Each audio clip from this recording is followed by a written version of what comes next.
Bonjour, aujourd'hui je voulais vous parler des salutations au soleil. Fondamentalement, il en existe trois, seulement trois. Il existe trois salutations au soleil traditionnelles. Il y en a deux lors de la pratique de l'Ashtanga Vinyasa Yoga qui s'appelle Surya Namaskara A, Surya Namaskara B. Et il y en a une autre qui s'appelle aussi Surya Namaskara tout court que l'on pratique en début d'une séance de Hatha Yoga. Alors, les deux premières, Surya Namaskara A et Surya Namaskara B, elles sont très populaires parce que c'est celles qu'on pratique de manière générale dans les cours de Vinyasa, sans suivre la séquence de l'Ashtanga Vinyasa Yoga. Et la deuxième, la salutation du Hatha Yoga, elle, on la pratique beaucoup quand on suit la Parampara de Shivananda, où on la fait 12 fois. Donc les postures sont différentes, le nom des postures est aussi différent et leur pratique est différente. Donc je vais vous montrer tout d'abord la Surya Namaskara A de l'Ashtanga Vinyasa Yoga. Donc on commence sur le bout du tapis ici, les deux pieds collés ensemble, en Samastitihi. On peut aussi appeler cette posture Tadasana. Donc les bras sont le long du corps et les doigts dirigés vers le sol. Et ici, le bassin n'est ni en antée ni en rétroversion, il est en position neutre. À l'inspiration, on monte les bras vers le ciel et on regarde derrière les pouces. Urdhva Tadasana. À l'expiration, on fait une flexion avant et on descend le torse vers les cuisses. Uttanasana. Je suis en train de manger ma chaîne. Ici, les mains sont entre les pieds. Les mains ont une action. Elles poussent contre le sol pour pouvoir allonger le haut du corps. À l'inspiration, Urdhva Uttanasana, on allonge le haut du corps, on met légèrement le poids en avant sur les orteils. Et à l'expiration, les mains n'ont toujours pas bougé. On met la jambe droite et la jambe gauche en arrière, si on n'a pas sauté. On expire en Chaturanga Dandasana, les pieds sont séparés. On inspire en Urdhva Mukha Svanasana. Les pieds séparés, les genoux ne touchent pas le sol, le bassin n'est pas au sol. Et on est donc à l'inspire, le regard est vers le haut. Pourquoi j'insiste sur Urdhva Mukha Svanasana? C'est parce que Urdhva Mukha Svanasana n'est pas le petit cobra. Il n'y a pas de cobra, il n'y a pas de Bhujangasana dans la salutation A de l'Ashtanga Vinyasa Yoga. Ça, c'est Urdhva Mukha Svanasana. Et ici, les deux jambes collées ensemble, le bassin et les jambes au sol, les coudes en arrière. Ici, c'est Bhujangasana, qui n'a rien à voir dans un Urdhva Mukha Svanasana. Ce sont deux postures différentes. Ensuite, de Urdhva Mukha Svanasana, on monte le bassin au sol et on arrive à Adho Mukha Svanasana. Les deux pieds sont séparés. On n'est pas dans un Parvatasana où les pieds sont collés ensemble. Ce sont deux postures différentes. En salutation A, les deux pieds sont séparés pour Adho Mukha Svanasana. On reste ici pour 5 respirations. On reste donc pour 5 respirations, j'insiste. Donc mettons qu'ici on a fait nos 5 respirations. Ensuite, à l'inspire, on regarde entre les mains, on ramène ou on saute entre les mains pour Urdhva Uttanasana. À l'expire, on redescend le torse en Uttanasana. À l'inspire, on remonte le torse en Urdhva Tadasana. Et quand on expire, on revient à Samastitihi. Ça, c'est la Sun Salutation A. La Sun Salutation B commence avec Utkatasana. Alors, il faut que je recule un peu mon tapis, sinon je vais me manger le mur. Utkatasana, elle est traduite comme la chaise. Alors, quand on s'assoit sur une chaise, on est un peu comme ça, quoi. Voilà, ça c'est une chaise. Utkatasana, c'est un trône. De manière étymologique, Utkatasana représente le trône sur lequel Hanuman, le dieu singe, s'assoit. Il s'assoit sur sa queue et il est en Utkatasana. Utkatasana en sanskrit veut dire fier. fierce, ouais c'est ça, fier, c'est un guerrier Utkatasana. Et si vous regardez Utkatasana, l'angle des genoux de Utkatasana, eh ben c'est Virabhadrasana 1. Donc Utkatasana est un guerrier, veut pas. Même si la traduction c'est le trône, c'est fier, c'est puissant, c'est tout sauf une chaise. On ne s'assoit pas sur une chaise en Utkatasana. Quand on fait Utkatasana, on est fort, on va chercher la force d'Hanuman. Donc c'est une inspire Utkatasana. C'est pas inspire posture de la chaise. Non, il y a quelque chose derrière dans les mots en sanskrit. Il y a une histoire. Les asanas, les postures de yoga vous racontent une histoire. Donc, Surya Namaskara B commence par Utkatasana. Et aussi, si on la regarde d'un point de vue mythologique, on a aussi un Virabhadrasana. Donc, c'est une salutation qui est très forte en termes énergétiques, en termes de apanique et pranique. Ce sont des postures qu'il faut exécuter vraiment de manière forte. Il y a une certaine présence, il faut être là. Donc, Surya Namaskara B, on commence pareil en Tadasana ou Samastitihi. Très bien. Donc, on fait une inspire et on va chercher le trône d'Hanuman. Utkatasana, on est fiers, on est des stars, on est des bombes. Expire, Uttanasana, donc la flexion avant.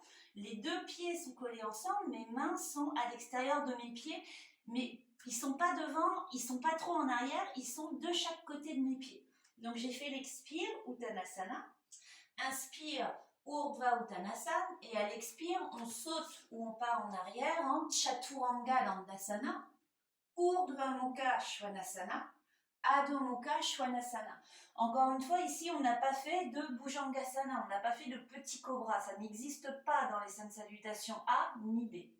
Ensuite, d'ici, on fait une inspire, on place d'abord le pied gauche à 45 degrés, et on va chercher le pied droit entre les mains.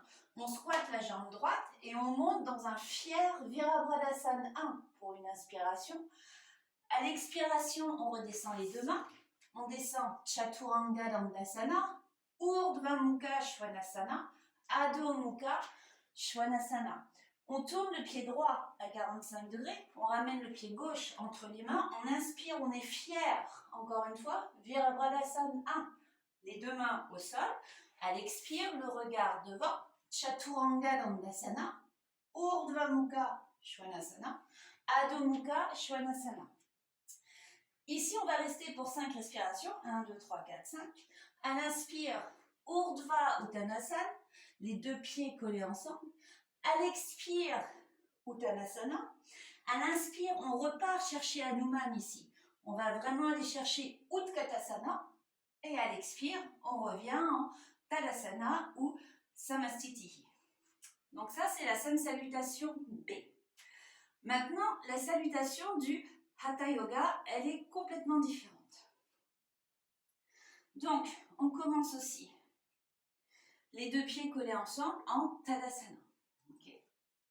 Donc là, on va garder les pieds collés ensemble tout le long pratiquement. On ramène les deux mains en Namasté pour Namaskarasana. Donc, on est ici sur le bout du tapis. On prend une inspire, on tourne les paumes de main. Et à l'expire, on ramène les deux mains en Namasté devant la poitrine, Namaskarasana. Ok. On regarde les pouces si tant est que vous travaillez les drishti. À l'inspire, on monte les bras vers le ciel.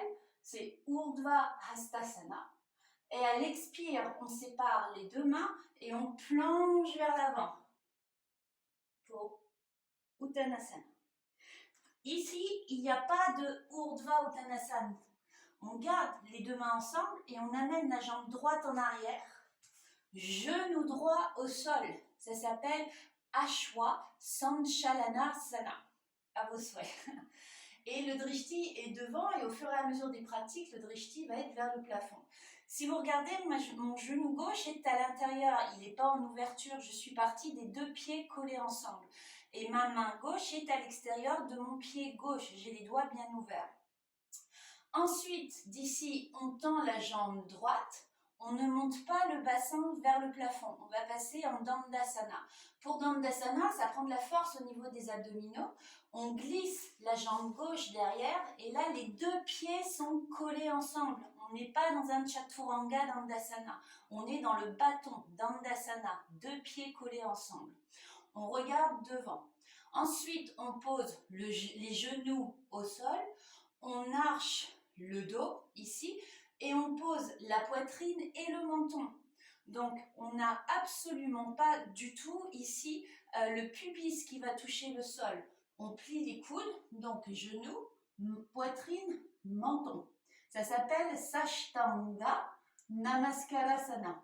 Là, on monte en Bhujangasana, soit le petit cobra. On met les pieds à plat au sol. On fait une rétroversion du bassin. On monte le torse et on regarde vers le plafond. Il est là, Bhujangasana. Ici, on pousse sur les mains. On crochette les orteils, les deux pieds sont collés ensemble et on monte le bassin vers le plafond pour Parvatasana. Donc on est dans un Parvatasana, on n'est pas dans un Adho Mukha Svanasana. Ensuite, on regarde entre les mains et on ramène la jambe droite, le pied droit entre les mains. Du coup, c'est le genou gauche qui va toucher le sol pour Ashwa Sanchalanasana. On tend la jambe gauche et on ramène le pied gauche entre les mains. Mes mains n'ont toujours pas bougé, elles sont toujours à l'extérieur de mes pieds pour Uttanasana. Ensuite, on tend les deux bras vers l'avant et quand vous inspirez, je suis désolée, j'ai un mur, inspirez, vous montez. Ici, vous pouvez commencer à initier un back bend et à l'expire, vous revenez en Namaskalasana. Ça, c'est un côté. Il faut faire l'autre côté parce qu'on a fait ici que le côté droit. Ok ? Donc, on a fini, on revient en Namaskarasana. On ne revient pas en Tadasana. Donc, on est ici. Une inspire, les bras montent vers le ciel. À partir du moment où vous sentez que vous êtes échauffé, vous pouvez commencer à utiliser la même inspiration pour partir en back bend. Ce n'est pas obligatoire.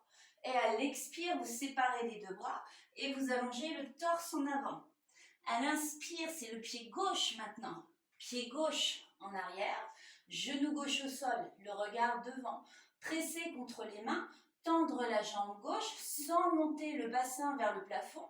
Vous ramenez la jambe droite en arrière. On est dans un Dandasana, les deux pieds sont collés ensemble. Ici, il y a un Kumbhaka, c'est-à-dire on ne respire pas. On pose les genoux au sol, on antéverse le bassin, on pose la poitrine et le menton au sol. Ensuite, on pose les pieds au sol. On refait une rétroversion du bassin. On monte le torse et à l'inspire, on est en Bhujangasana, deux pieds collés ensemble. On presse sur les mains. On crochette les orteils. À l'expire, Parvatasana. On regarde entre ses mains. À l'inspire, le pied gauche entre les mains, le genou droit au sol. À l'expire, le pied droit entre les mains et les deux pieds collés ensemble.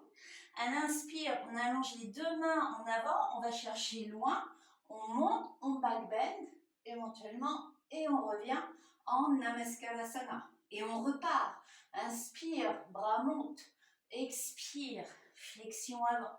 Inspire, genou droit au sol, le regard devant. Expire, pied gauche en arrière, Dandasana, Kumbhaka, genou, arche le dos, poitrine, menton au sol. Inspire, Bhujangasana. Expire, Parvatasana. Inspire, pied droit au sol, genou gauche au sol. Expire, les deux pieds collés ensemble.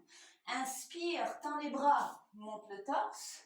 Et expire, Namaskalasana. Jambe gauche. Inspire, les bras montent. Expire, Uttanasana. Inspire, pied gauche en arrière, le regard vers l'avant. Expire, Dandasana. Genou, menton, poitrine avec un Kumbhaka. Inspire, Bhujangasana. Expire, Parvatasana. Pied gauche en avant, genou droit au sol à l'inspire. Expire, les deux pieds collés ensemble. Inspire, Urdhva Hastasana. Expire, Namaskalasana.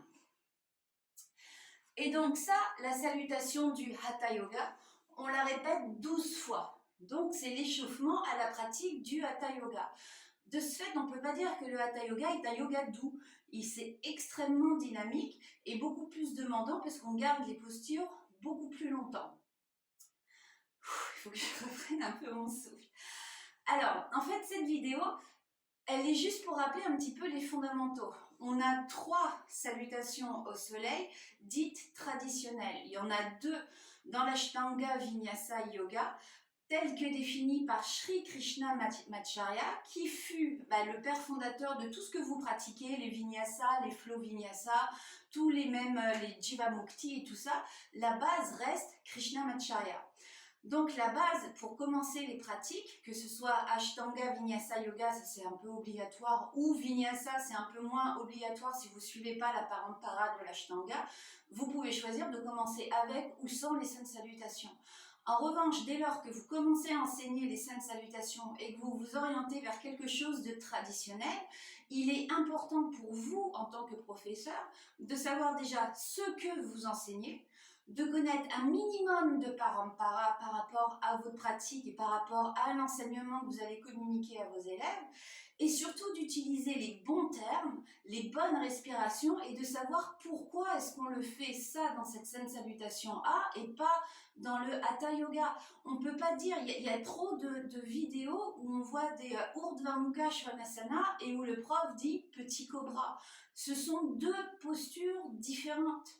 Adho Mukha Svanasana, les pieds sont largeur du bassin. Dans le Hatha Yoga, il n'y a pas de Adho Mukha Svanasana, c'est Parvatasana, les 2 pieds collés ensemble.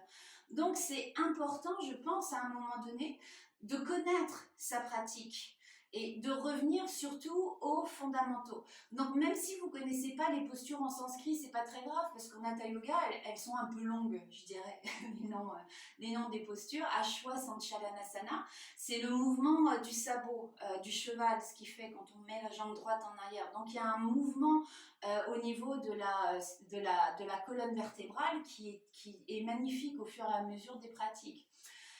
Quand on pratique les salutations de l'Ashtanga Vinyasa, salutation A et salutation B, on travaille énormément au niveau des articulations. Si vous regardez, la seule articulation qui n'est pas couverte dans la Sun A et la Sun B, c'est les flexions latérales. Et voilà, les flexions latérales. En revanche, la pratique de la salutation du Hatha Yoga, elle porte sur la pratique des chakras, sur l'alignement au niveau des chakras. Pour autant, vous n'allez pas les activer en pratiquant la salutation du Hatha Yoga. Mais toute la pratique repose dessus. C'est pour ça qu'on fait un kumbhaka, donc une rétention d'air, pour poser le genou, le menton et la poitrine. Et au fur et à mesure des pratiques, c'est plus le menton que l'on pose, mais le front, le 3e œil. Donc il y a des symboliques qu'il faut aussi comprendre. Il ne faut pas juste faire une seule salutation parce qu'on la trouve jolie. Toutes les postures que l'on fait, que l'on pratique, que ce soit en Hatha, en Ashtanga, en Jivamukti, en tout ce que vous voulez, il faut pas forcément qu'il y ait une raison, mais il y a un pourquoi du comment derrière pour savoir pourquoi est-ce qu'on fait telle chose et pas une autre. Bon voilà, donc en fait voilà, c'était tout. Je vous souhaite une très bonne journée et un très bon dimanche. Merci beaucoup, namasté.